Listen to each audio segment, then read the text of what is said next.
I will die for this badge. I will fight this fight until the end, whenever the end will be. The words there of Lieutenant General Mkwanazi, the top cop in KZN, in a bombshell press conference yesterday.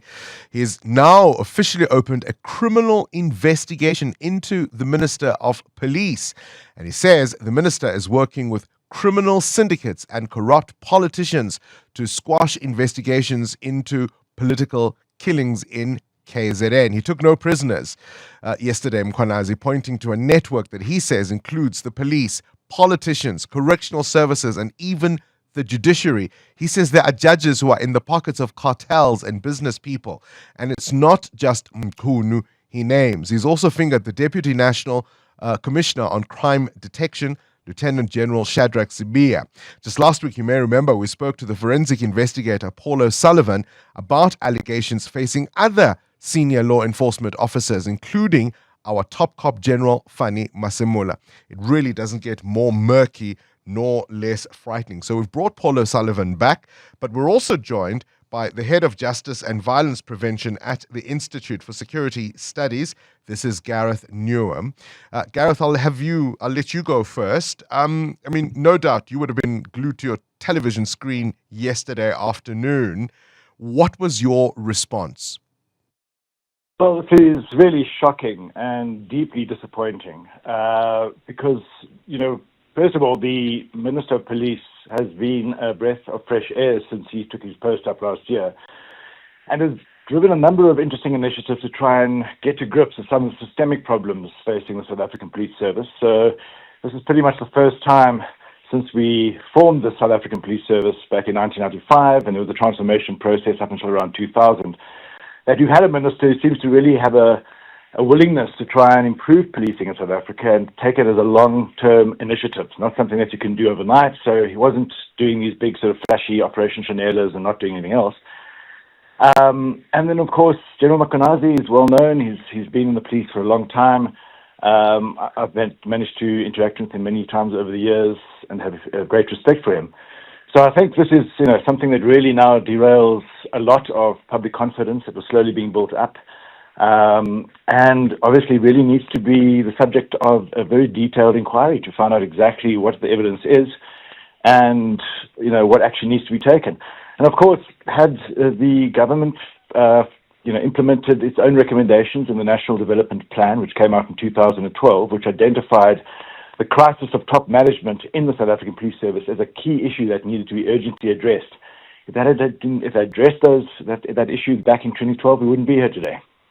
One of the things, even if you don't buy Mkwanazi's assertions, but he refers specifically to the disbandment of the task teams looking into political killings in KZN by Mkhunu in December last year.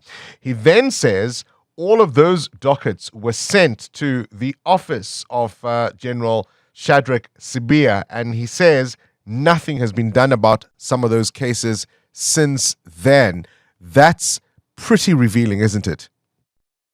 Well, indeed, that will have to be the subject of inquiry. Is that exactly what has happened? Has no action been taken on those dockets? Who's named in those dockets? So he gave a lot of very detailed information. He gave a lot of very specific claims. And of course, these can now be tested. But that would have to be done by some structure or a panel of people who are completely independent of this process so that they can get to the bottom of this, because this is not a tenable situation. You cannot have a situation in which your top leadership of a South African Police Service are now at war with each other at the highest levels with very serious allegations made against key people, not only the Minister of Police, but we're talking about people in the NPA, the Prosecuting Authority, in the judiciary, saying that the international drug cartels and crime syndicates are pretty much controlling some of the key institutions or people in those institutions that are meant to try and deal with organized crime. And of course, there are many hardworking men and women in the SAPS, in the Prosecuting Authority, trying to tackle crime. So this is obviously going to undermine their confidence in the system itself. So there really does need to be some urgent action taken very quickly. Gareth, I'm going to keep you on the line. Let's bring Paul O'Sullivan now into the conversation. Paul, you and I spoke just last week when there were reports of an imminent arrest of the National Police Commissioner. We know that the crime intelligence head, Dumisani Khumalo, is out on bail alongside senior colleagues in the police. And of course, not forgetting the elite soldiers facing charges of killing cops. I mean, has our law enforcement ever been so badly damaged reputationally? Well, first of all, good morning, Bongani, and good morning, Gareth. The reality of the situation isn't quite as it's been painted by Mkwanazi. It's not my duty to respond on behalf of the NPA or the judiciary or the DNC. I'm more interested in what actually happened yesterday and why it happened. And we have this situation where a week ago, Masemola was frantic. He thought he was going to be arrested. And he thought, by the way, that Mkwanazi would be arrested with him. And that stems back to an overseas trip the pair of them made several years ago, where they both came back with, hang on, let me get rid of it. All right. We've just lost Paul O'Sullivan there. I think it sounds like he's driving and he was maybe trying to park somewhere. We're trying to call him back on the line. But he essentially says there's a lot more at play here than what was said by the provincial commissioner from KZN, Lieutenant General Nhlahla Mkwanazi. So we're trying to get him back on the line. Okay, we've got Paul O'Sullivan on the line. Paul, I'm going to ask you to continue. You said all of this stems from this trip a number of years ago where what happened? Well, it's not just that. They came back with from an overseas trip with a police supplier. They all came back, Mkwanazi and Masemola, with very fancy Louis Vuitton bags gifted to them by the police supplier. And it appears that they smuggled them through customs. They didn't pay import duty on the luxury goods they brought back, and they didn't disclose it on the police gift register. Now, that's been under investigation for quite a while. But more to the point, let's go back 12 years or 13 years to 2012. And at that stage, Masemola was acting head of crime intelligence, and Mkwanazi was acting police commissioner. And while they were both occupying those positions, Masemola purchased 35 million rands worth of luxury motor cars from the Crime Intelligence Slush Fund, and that's all been swept under the carpet. But that was approved by the then acting chief of police, which was Mkwanazi. Now, I'm left wondering, the relationship between these two bedevils everybody. But how do you appear in public, surrounded by people dressed in task force uniform wearing masks, in combat gear yourself? In fact, he was wearing task force uniform, and he's not a member of the task force. So what was he doing wearing task force uniform? There's only one reason for it. He wanted to send out a clear signal, and the signal was, I'm going to do whatever I have to do to avoid being arrested. And I think that's what we're really looking at here. Gareth, I mean, how do you respond to what Paul is suggesting, that essentially we've possibly got a fallout between two very close colleagues who are no longer, I would imagine, based on the allegations that came out yesterday, no longer quite as close as they once were. And this is, in a sense, a fight back, some kind of coordinated hand behind all of this. Are you convinced? Well, that could very well be the case. I don't know. I don't have all that level of detail. What I do know is that what we've seen at the highest levels of the South African Police Service for far too long, this is nothing that started yesterday. I mean, you can go back to Jackie Celebi's involvement in corruption and his attempts to undermine the Scorpions in the 2000s, which led to that National Development Plan recommendation that they deal with this crisis of top management in the SAPS, because if you don't, and which they haven't done, you get this situation where the most powerful people with immense intelligence and policing resources get into a beef or conflict or get under pressure, and they feel that they're going to be targeted, maybe because they have been involved in irregular procurement or they are linked to criminal syndicates, and they start throwing mud at each other. And what does that do to the men and women across the country whose job it is to go out there every day and serve the public? It doesn't instill confidence in them. So I don't know about all the detail. Paul Sullivan does the forensic investigations, and he's much more informed about that level of detail than I would be. Sure.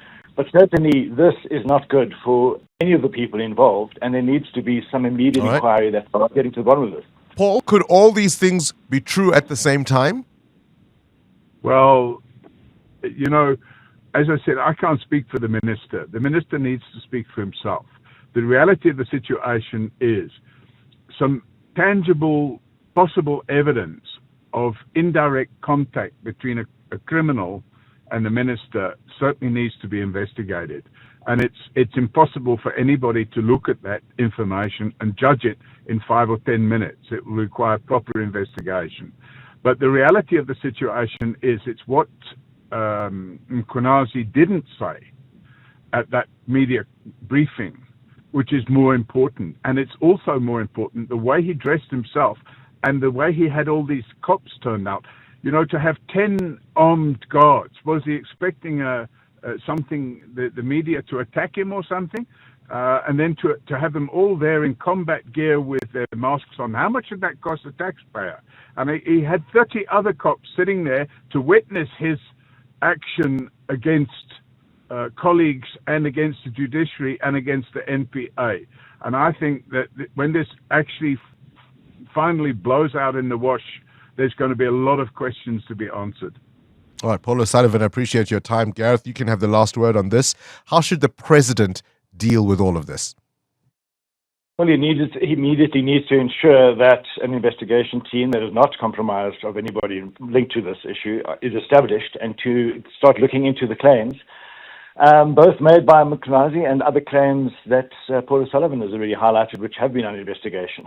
But he needs to act quite quickly, because the longer this goes on for, the bigger the damage to the public trust in the police is going to be, and the more likely you're going to see increased numbers of senior police officials dragged into this. And it's going to distract them from the very important task that they have at the moment, which is to try and deal with huge levels of crime in this country. All right, Gareth. We'll have to wait for the president to act, because he's the only one who can really do anything about this at this point. Gareth Newham, appreciate your time. Head of Justice and Violence Prevention at the Institute for Security Studies. You've heard from Paul O'Sullivan, who says there's a lot more that wasn't said. Don't just look at what you heard. And then he says, look at the optics, look at the armed guards with the rifles, look at the military fatigues that were worn yesterday.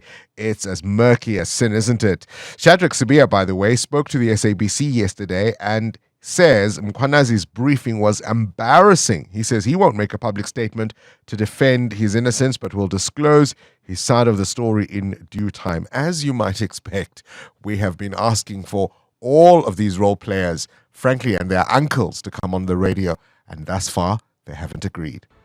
Current events, developing stories, tough questions, your voice making a difference. This is Breakfast with Bongani Bingwa.